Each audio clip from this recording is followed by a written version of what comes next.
কাশ্মীরে যে নারকীয় হত্যালীলা যেখানে জঙ্গিরা চালিয়েছে এবং তারপরে নিন্দা ঘৃণা এই শব্দগুলো বোধহয় আর যায় না। মানুষজন বেড়াতে গিয়েছিলেন নিজেদের আনন্দের জন্য, পরিবারের সঙ্গে সময় কাটানোর জন্য, কিন্তু তারপর কেউ কি ভেবেছিলেন যে কফিনবন্দি হয়ে তারা বাড়িতে ফিরবেন? শুধুমাত্র যে ২৬ জন পর্যটকের মৃত্যু হয়েছে এমনটা নয়, তার মধ্যে বাংলারও ৩ জন রয়েছেন এবং একই পরিণতি হয়েছে কলকাতার বৈষ্ণবঘাটার বাসিন্দা বিতান অধিকারীর। মঙ্গলবার দুপুরে স্ত্রী এবং সন্তানকে নিয়ে জম্মু কাশ্মীরের পেহেলগাঁওয়ে হইচই করে বেরিয়েছিলেন বিতান, কিন্তু মুহূর্তের মধ্যে সেই আনন্দ যে বিষাদে পরিণত হবে সেটা বোধহয় তিনি বা তার পরিবারের কেউই জানতেন না। আর সেই বিতান অধিকারীর বাড়ি থেকেই সরাসরি আমাদের প্রতিনিধি সুচারু মিত্র রয়েছেন। সুচারুর সঙ্গে অবশ্যই কথা বলি।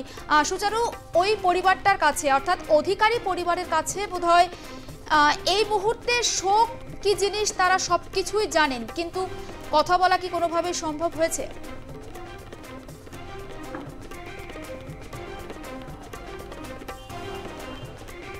না দেখো, আজকে কথা বলা কোনোভাবেই সম্ভব নয়, কারণ ইতিমধ্যেই বাড়ির সামনে পুলিশ প্রোটেকশন বসে গিয়েছে। তুমি দেখতে পাচ্ছ পুলিশের সিনিয়র অফিসিয়ালসদের ছবিগুলো আমি দেখাতে বলবো শুভঙ্করকে, যে পুলিশ অফিসিয়ালস বসে গিয়েছে। 21B/2 21B/2 বৈষ্ণবঘাটা রোড, এবং এই বাড়িতেই বিতান অধিকারী 8ই এপ্রিল আসেন এবং তারপর এখান থেকে 16 তারিখ রওনা দেন কাশ্মীরের উদ্দেশ্যে এবং কাশ্মীরে তিনি বেড়াতে যান। 24 তারিখে ফেরার কথা ছিল পেহেলগাঁওতে। সেই মর্মান্তিক দুর্ঘটনাই বলো বা নৃশংসতার সম্মুখীন হয় তার পরিবার, এবং দেখা যায় যে পেহেলগাঁওতে এই যে গুলি চালনার ঘটনাস্থলেই প্রাণ হারান বিতান অধিকারী। বয়স 40, আমেরিকার ফ্লোরিডাতে তিনি একটি মাল্টিন্যাশনাল কোম্পানিতে কর্মরত ছিলেন। এবং আমি বাড়ির বাইরের অংশটা এবার দেখাবো। এই রূপকথা অ্যাপার্টমেন্ট, তার মামা এখানে রয়েছে এবং তার কাছেই এসে তারা উঠতেন যখন কলকাতায় তারা আসতেন, তারা এখানে এসেই ওঠেন। এই 21B/2 রূপকথা অ্যাপার্টমেন্টের ছবিটা আমি একবার দেখাতে বলবো শুভঙ্করকে। এবং ইতিমধ্যেই বাড়ির বাইরে পুলিশ প্রোটেকশন রয়েছে, যেটা জানা যাচ্ছে যে 11:30-12টা নাগাদ কাশ্মীর থেকে ফ্লাইট ভায়া দিল্লি, সেই ফ্লাইট কলকাতা বিমানবন্দরে আসবে এবং তারপর বেশ কিছু ফর্ম্যালিটিস রয়েছে। সেই ফর্ম্যালিটিস কমপ্লিট হওয়ার পর মরদেহ পৌঁছবে এই বৈষ্ণবঘাটার বাড়িতে। এই মুহূর্তে বিভিন্ন ব্যক্তিবর্গ, প্রতিবেশী তারা দেখা করতে এসেছিলেন মামার সঙ্গে, কিন্তু বিতান অধিকারীর মামা, তার মনের অবস্থা অত্যন্ত খারাপ। বুঝতেই পারছো ঘটনার আকস্মিকতা তাকে যেন বোবা করে দিয়েছে, মৌন করে দিয়েছে। তিনি কথা বলতে চাইছেন না। এবং আমি দেখাবো যে অংশে তাদের ঘরটি দোতলায়, ঠিক এই ঘরেই কিন্তু 8 তারিখে আসেন তারা। 8 তারিখ থেকে 15 তারিখ পর্যন্ত কলকাতাতেই তারা ছিলেন, শপিং করেন বেড়াতে যাওয়ার জন্য, এবং মামাকে বলেন যে তারা কাশ্মীর যাচ্ছেন এবং দিন 10-এর এই কাশ্মীর সফর শেষ করে 16 তারিখে তারা যাচ্ছেন, 24 তারিখে ফিরে, তারপর কয়েকদিন ফিরে, তারপর তারা আমেরিকায় ফিরে যাবেন।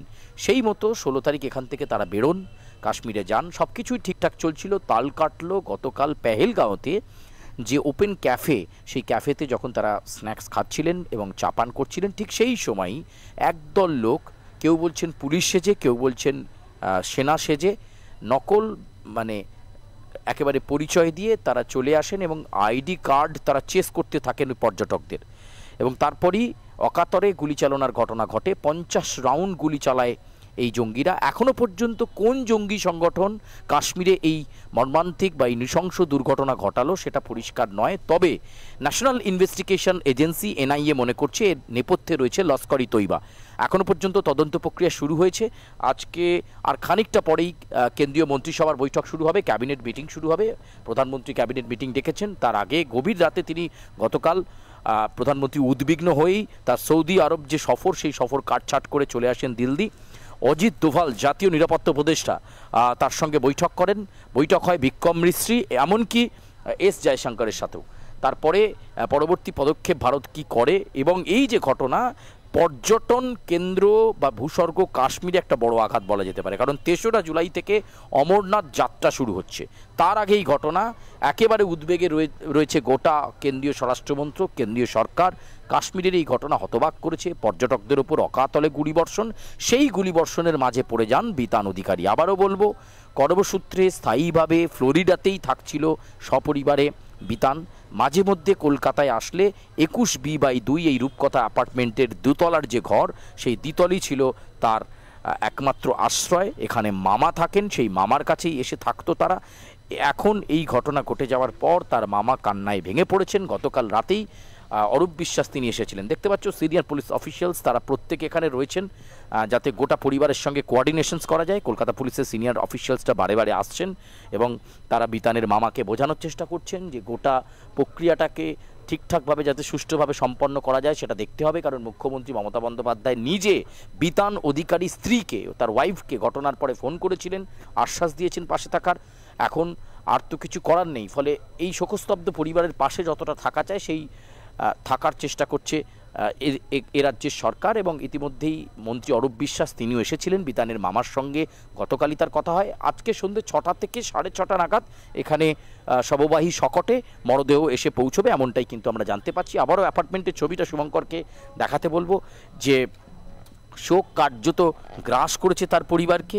গতকাল রাত পর্যন্ত কথা বলা গেলেও আজকে কথা বলার কোনো সুযোগই নেই। তার কারণ ইতিমধ্যেই তার মামা নিজেকে গৃহবন্দী করে রেখেছেন এবং তার ভাষা নেই। তিনি শুধু অপেক্ষা করছেন যে তার পরিবারের আত্মীয়, পরম আত্মীয় সেই বিতান অধিকারী কখন আসবে। তবে যেদিন তিনি এখান থেকে বেরিয়েছিলেন 16 তারিখ, তখন সজ্ঞানে একেবারে সপরিবারে আনন্দ মুডে গিয়েছিলেন কাশ্মীরে বেড়াতে। কিন্তু এবার শববাহী শকটে তার নিথর দেহ এসে পৌঁছবে 21/2 এই বৈষ্ণবঘাটার রূপকথা অ্যাপার্টমেন্টে।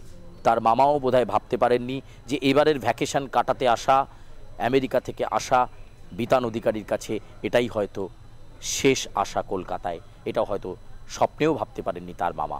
কাশ্মীরে বেড়াতে গিয়ে এইভাবে মর্মান্তিক ঘটনার সম্মুখীন হতে হবে, গুলি খেয়ে মরতে হবে জঙ্গিদের, একথা একেবারেই হয়তো ঘুণাক্ষরেও টের পাননি। তাই তো ঘটনার আকস্মিকতায় হতবাক বিতান অধিকারীর মামা। এই মুহূর্তে ছবিটা আরও একবার দেখাতে বলবো। পরিবারের সদস্যরা ওপরে কথা বলছেন, বারে বারেই ফোন বেজে উঠছে, উদ্বিগ্ন হচ্ছেন এবং প্রত্যেকে পরিবারের অন্যান্য সদস্যরা যারা বাইরে থাকেন তারা খবরাখবর নেওয়ার চেষ্টা করছেন যে কোথায় এর এই মুহূর্তে রয়েছে। তবে আমরা যে তথ্য পাচ্ছি যে ফ্লাইট ডিটেলস এই মুহূর্তে আমাদের কাছে এসে পৌঁছচ্ছে।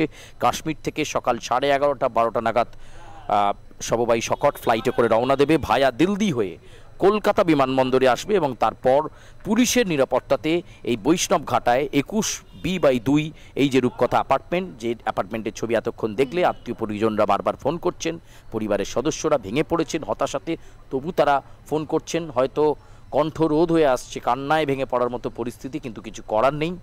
ফলে এই পরিস্থিতির মধ্যে কখন বিতানের শববাহী শকট এখানে এসে পৌঁছয় সেই উদ্বেগে রয়েছে পরিবার। একদম সুচারু, এই খবরের দিকে আমাদের নজর থাকবে, কিন্তু পাশাপাশি আরও একটা বিষয় খুব জানতে ইচ্ছে করছে। দেখো, কাশ্মীর মূলত আমরা জানি যে পর্যটকদের জন্য ভীষণভাবে আকর্ষণীয় এবং এই মার্চ থেকে অক্টোবর পর্যন্ত একেবারে পর্যটকের ভরা মরশুম। তারই মধ্যে এইরকম একটা জঙ্গি হামলা কোথাও গিয়ে সেই পর্যটক মরশুমের বা পর্যটনদের বা সেখানকার যারা ব্যবসায়ী রয়েছেন তাদের তো উপরে কুঠারাঘাত একটা হলো, এটা একটা পার্ট। আর অন্যদিকে ডোনাল্ড ট্রাম্পের ডেপুটি জেডি ভান্স, তিনি কিন্তু ভারত সফরে রয়েছেন। সবটা মিলে আন্তর্জাতিক ক্ষেত্রে অনেকটা প্রেশার কি বাড়বে নয় কি?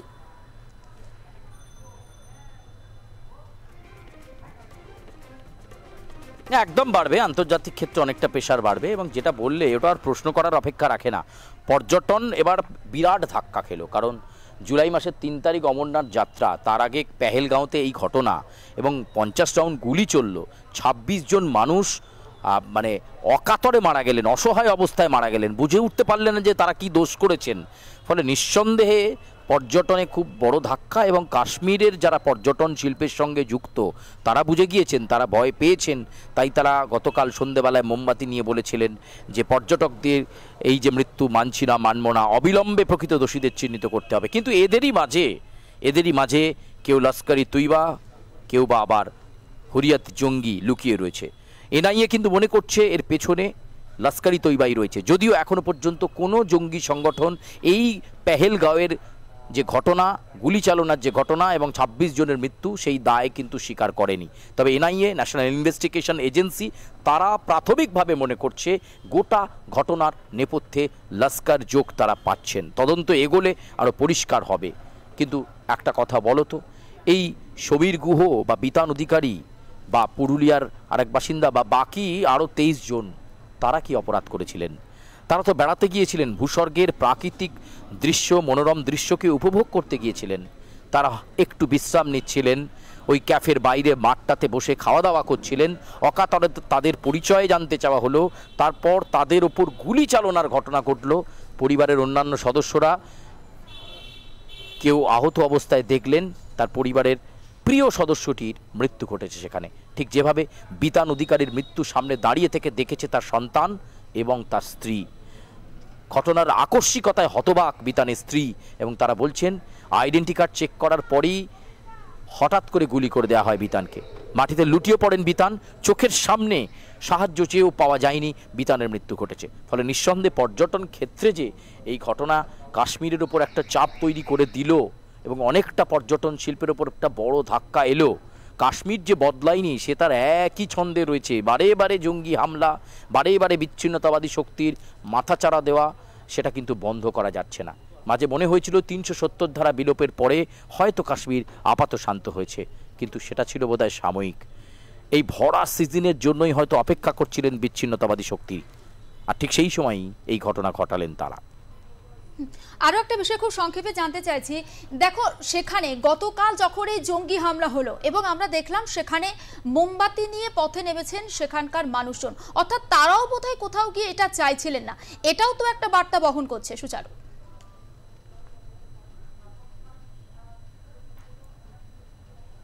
আমি প্রথমেই বললাম যে পর্যটন শিল্পের সঙ্গে যুক্ত কাশ্মীরের মানুষজন তারা নেমে পড়েছেন, ভয় পেয়েছেন, কারণ তারা জানেন যে তাদের ব্যবসা না চললে তারা খেতে পাবেন না। পর্যটকরা না গেলে সেখানে ব্যবসা হবে এটা কী করে? কাশ্মীরে যদি মানুষ ভয়ে ঘুরতেই না যায়, যদি তাদের মৃত্যু ভয় তারা করে বেড়ায়, তাহলে তারা বেড়াতে যাবেন কেন?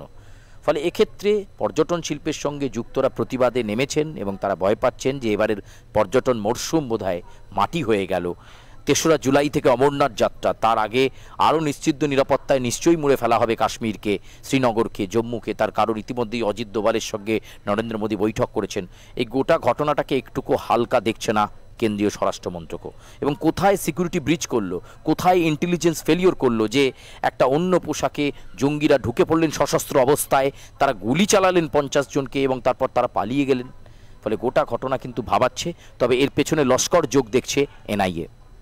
একেবারে নজর থাক সুচারু, পরে আবারও তোমার সঙ্গে কথা হবে। আপাতত তোমাকে ধন্যবাদ, এবং অবশ্যই এই খবরের দিকে আমাদেরও নজর থাকবে। এবং এই মুহূর্তে স্ক্রিনে আপনারা যে ছবি দেখতে পাচ্ছেন, বিতান অধিকারী, তাকে আমরা মার্ক করে দেখাচ্ছি, এই মুহূর্তে তার বাড়ির ছবি দেখাচ্ছি, এবং ফ্লোরিডাতে সে কর্মসূত্রে ছিল। তবে শুধুমাত্র যে বিতান অধিকারীর একা মৃত্যু হয়েছে এমনটা কিন্তু নয়। বেহালার শখের বাজারের বাসিন্দা সবির গুহ, তারও কিন্তু মৃত্যু হয়েছে। অন্যদিকে পুরুলিয়ার বাসিন্দা মনীষ রঞ্জন মিশ্র, তারও মৃত্যু হয়েছে। এবং সবটা মিলিয়ে কিন্তু একেবারে যে একটা মর্মান্তিক পরিণতি আমরা দেখছি, সেই মর্মান্তিক পরিণতি বোধহয় কখনোই কাঙ্ক্ষিত ছিল না।